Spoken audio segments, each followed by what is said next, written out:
Hey, folks, welcome back to the show. Today's zooming in from the outskirts of Toronto, Ontario. We've got Dan Hogenbirk, who is a real estate entrepreneur, landscaper turned, I guess we would call you a developer, Dan. Would that be part of what you guys are doing, is developing stuff now? So that's a big Working on it. transition. Yeah, that's awesome. So anyhow, looking forward to hearing your story. Welcome to the show, Dan. Thanks for having me. My pleasure. So tell us a little bit about the journey from landscaping to real estate investing. Yeah, so the journey started with basically when I got out of school. I had finished my undergraduate and I was trying to decide what to do, if I was going to continue pursuing medical stuff or not. And I went back into the family business, which was landscaping, which is what I had always done in the summer because I wanted to take a year off to decide what I was going to do. And looked at it with a different light that year because I knew if I didn't go and pursue something medical, that this is what I would end up doing. So really enjoyed it that year. And what actually ended up happening is the sale of my parents' business fell through with a different party. And they approached myself and my brother-in-law to see, would you guys like to purchase this? Because you're kind of, both of you have it as your backup plan to start your own landscaping company. Do you guys want to do that? And then we debated back and forth. And then we decided, yeah, why don't we pursue this option? This is a good option. So we came up with an agreement to purchase it over a number of years. And that's how we got into the landscaping business and how we got into that's awesome. So yeah, big help for your parents who wanted to get out of the business. And so selling it to their son and son-in-law is a win-win-win situation all the way around. And you're another one of those guys, I am too, Dan, where that whole undergrad, that was 4 fun years, but it not a very useful degree. Yeah, not the most productive, that's for sure. Yeah. But hopefully you had some fun along the way. Oh yeah, definitely did. Good stuff. Yeah. All right, so you got into landscaping with your brother-in-law. How did that turn into real estate? It turned into real estate because we were looking at different business avenues before we kind of decided on the landscaping, and kind of stumbled across real estate in that journey. And we were very attracted to the idea of doing like a construction job once, but then getting paid forever. So you're kind of like having your cake and eating it too. Got it. Yeah. So when we took over the business, we noticed that the snow division was actually losing money, and it was going to be getting worse over time as insurance prices were skyrocketing. So we saved up some money, and then we started buying properties to convert into duplexes, and did a few. Yeah. So just to give people the perspective, especially our American listeners that are way down south, landscapers in Canada do not have a 12-month season. Especially no. What would it be? Maybe 8 months would be kind of 8 months. Yeah, 8 months. And then to make up for lost revenue in the other 4 months, what a lot of landscapers do is snow removal. So they've got, big machines that take snow out of driveways, take snow out of parking lots, all that kind of stuff. And that's kind of how they make up for things in the winter months. But you're saying that was getting really, really difficult. Not all because of climate change. Not all because of climate change. No, the prices of insurance are starting to get very high. And basically our insurance provider told us either get massive, like multiple millions of dollars a year to make this make sense, or you need to get out. So we decided to pursue the getting out route. So we were kind of building up this little real estate business on the side in between doing snow runs kind of thing. And so sorry, I interrupted you. What was that real estate business on the side? What were you guys doing? We were doing our own duplex conversions. So we saved up our own money. So we'd buy a bungalow and then we'd add the basement apartment and then refinance it. We did a few flips as well. But it kind of started in that avenue. Now, was it the two of you to kind of really hands-on, swinging hammers, doing all that kind of stuff yourself, or were you subcontracting a lot of that stuff out? No, we brought all of our guys along with us, kind of thing. So every year we bring in a few more. So we have about 30 employees currently. So it didn't start with 30, but every year we would have like first year is like 5 or 6, and next year is 8 to 10, and then next year is 15. Okay, so then in the summertime, you'd keep them busy with the landscaping stuff. And in the wintertime, get them going with the construction stuff. Is that what I'm understanding? Exactly. Yep. In between doing the snow runs, because at first we kept that, but then obviously you have downtime because it doesn't snow every day. So what do you, Right. instead of the guys going on You've got 30 guys to keep busy. Yeah, exactly. So send them into the houses and away we go. Okay, smart. So you got your own built-in crew. That is really smart, Dan, because then come summertime, you don't have to, because the big challenge with a lot of landscapers is they have to lay everybody off for 4 months of the year, go back, try and rehire them again in springtime, and a good chunk of them have left, right? They can't hang on for 4 months. Yeah. So solve that problem. Okay, cool. Yeah, exactly. So how many of those kind of deals did you and your partner end up doing? We probably did at least 10 of them, 10 or 12 of those. And then we slowly started to transition into finding properties that had a little bit more land. So sometimes we would do the renovations on them and there'd be like enough space to do a coach house or a severance later kind of thing. Right. Yeah. And then now we've started to switch gears because house prices over here are fairly expensive. So the 2-unit property doesn't really make sense anymore. So we want to get 3 or more, and most of those involve new construction. So that's the direction that we're going. So talk me through that, because that's exciting. So you're going from doing renos to doing new builds from the ground up. Yeah. All right. Have you already started doing those kind of projects? We have. We finished we did our first 2 coach houses last year, which are our first 2 new builds. And so this year we're hoping to do 3 triplexes, 2 coach houses as well for the new builds. So still ramping it up, and then in the next few years we got some other projects as well on the go. So, and you guys are doing the build to rent, build to hold model instead of like most developers that are just trying to build something and sell it as quickly as possible. You guys want to hold on to it, correct?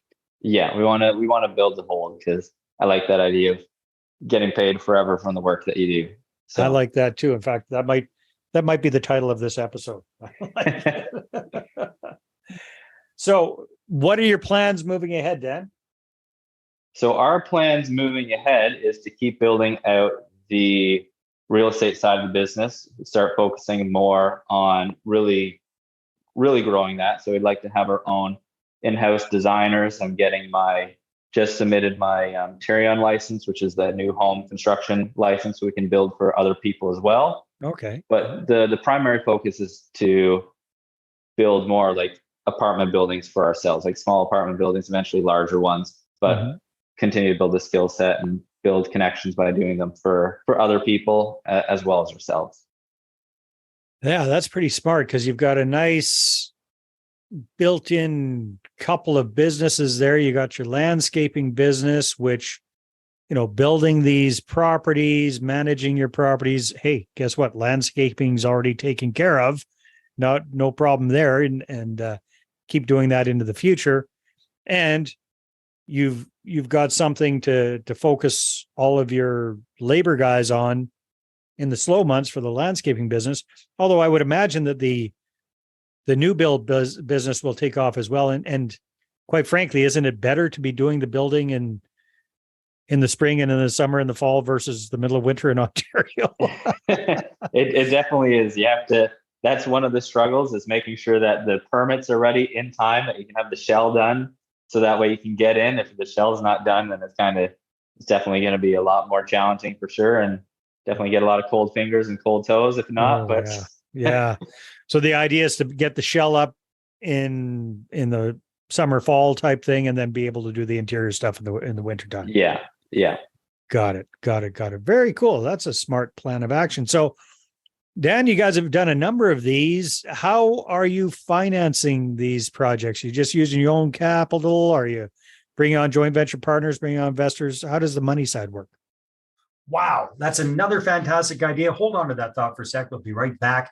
Now, are you a real estate investor who's run out of cash or credit to grow your portfolio? Are you looking to grow your portfolio using other people's money and raising capital? Well, I want to show you how to raise 6 figures or more in 6 weeks or less at my upcoming Investor Attraction Workshop. You can get your ticket and find out all about it at investorattractionworkshop.com. We're going to spend a full day taking a deep dive into this roadmap that I've used to raise millions for my deals, and I've helped other people just like you cumulatively raise hundreds and hundreds of millions of dollars for their deals as well. So again, you can check that out at investorattractionworkshop.com. And as a loyal listener to the podcast, you'll get 50% off your ticket when you use the discount code podcast. That's right, discount code podcast at investorattractionworkshop.com. See you at the next workshop. So for the money side, it started for a number of years with just our own money and money from the business as well. Yeah. After about 3 years where we were fairly successful doing that, we had some friends and family invest in our business. So that was our first sort of round of capital that we got. And then as we've gone further, we've had a few professionals that have worked with us as well that have started giving us first and second mortgages in order to keep going. And we have a few people now that are interested in joint venturing with us as well. So it's starting to organically happen. We haven't really pursued too many people, but we are interested in, of course, growing that side of the business and starting to actually actively pursue them. So yeah, well, it sounds like how many people, when you say you had friends and family invest in the business, did they invest in the real estate side of the business or just invest in the business in general, kind of promissory note type thing for a specific interest rate? More like that. Yeah. For a specific interest rate. Okay. Yeah. And then the folks that have invested in your real estate deals, how have you been structuring that so far? For investing in the real estate deals, we have had it with just first and second mortgages. Got it. So often with, like, if we sever off a lot, then we'll put a first mortgage on it from someone that we know, Private lender, stuff like that. And then we're just currently working on getting our first joint venture completed now. So nice. Yeah, that's exciting. So how are you guys structuring this first joint venture? Is it somebody else is bringing the capital to the table, buying the lot, getting the financing or whatever, and then you guys are going to do the build and share in the ownership, or how is that going to work? This one's going to be a little bit different than that. We've been working on the project for about 2 years now, and right at this stage, we're going to be starting construction. So they wanted to work with us. They wanted to put a fair bit of money into our business over the next few years. And this is sort of what made sense. So they're going to have a corporation that partners with ours. We already own the property, and then they're going to invest a certain amount of money into the project to get a certain percentage of the ownership. Okay. Yeah. Very, very cool. So yeah, that sounds very, very interesting. You're looking to do more of that moving ahead, correct? Correct. Yeah. Yeah. Well, I think you guys are perfectly well positioned to do that kind of thing. That's for sure. You got a track record. You've got your own, you got so much proof of concept. You got it dialed in with the crews. Like, you control so much of the process. You don't have to, worry about contractors and all the stuff that most of the small guys have to have all the biggest hassles with. You guys have got dialed in. Yeah, I think that's going to be one of our advantages when we start to look more actively for partners. Is we do have a lot of it in-house, and because of that as well, typically we can do things a little bit more economically than others. Mm-hmm. So it should be a fairly good pitch to potential investors for sure. I think so. Yeah, if you get in front of the right people with the right presentation, I think that'll work really, really well. Are you open to a couple of tips now that you're kind of in the preparation phase for launching that? Yeah. Oh yeah, for sure. Yeah. So you guys are well set up to really leverage the existing connections, like everything that you've done organically so far. The easiest, fastest, quickest, safest capital to get are people that you already have a pre-existing relationship with, right? So the stuff you guys have gotten so far has been very organic. It's been very natural. It's been people reaching out to you, which is great, right? Now you can quite easily kick that up between your connections, your partner's connections, your family's connections. There's millions of dollars out there looking for a better opportunity, the kind of opportunity you're you guys have. It's a matter of creating a really good target group of people to get the word out to, and then have an organized way of doing it that doesn't involve you or your partner having to pick up the phone and dial for dollars or any of that gross stuff, right? So it's how can you use some marketing to kind of naturally create some interest out there and get people coming to you, encouraging people, kind of like what you did with what happened with the organic thing, but you're giving it a bit of a push, right? So you're letting a lot more people know a lot more about what you're up to, but you're still getting them to raise their hand and say, "Hey, Dan, that looks really cool. Tell me more about that," because then that's an easy conversation to have. Does that make sense? Definitely makes sense. Yeah. A little bit of homework I would do if I were you guys would be to jump on Zoom with a couple of the people, even the family members who have already invested with you in the company, and some of those other folks that have invested in first and seconds or what have you, people that have been seeing a return on their investment and they're happy with how things are going. Well, those would make fantastic video testimonials to be able to use to get more people engaged and more people on board. Because again, we can pound our chests until we're blue in the face telling everybody how great we are. But if somebody else says, "Hey, that Dan guy, man, love what they're doing with real estate, been getting a really good return on it. I love it." That's going to carry a lot more weight. It's definitely a good idea. Yeah, man. Yeah, that's awesome. All right. So you guys are planning on doing more of these.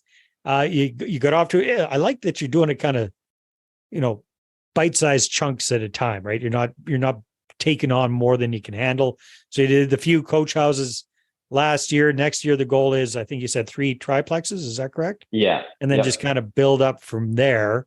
That's really, really smart. Because again, the more proof of concept, the more you get going there. How much capital do you think you're going to need to raise to do those 3 triplexes? Or is that already taken care of with your current joint venture partner? Most of it's pretty much taken care of for this year. We're getting a little bit late to be finding money for this year, but ideally, because if we're going to be doing new construction, it takes several years. You have to be planning several years out, so you need to be working on those other projects. We're probably, I would say, we're at least $1 million short of where we'd want to be able to kind of keep that rotation going. You need to be planning for about 3 years if you're going to be doing new construction. You're right. Yeah, that's absolutely correct. Because it's a long-term type thing, right?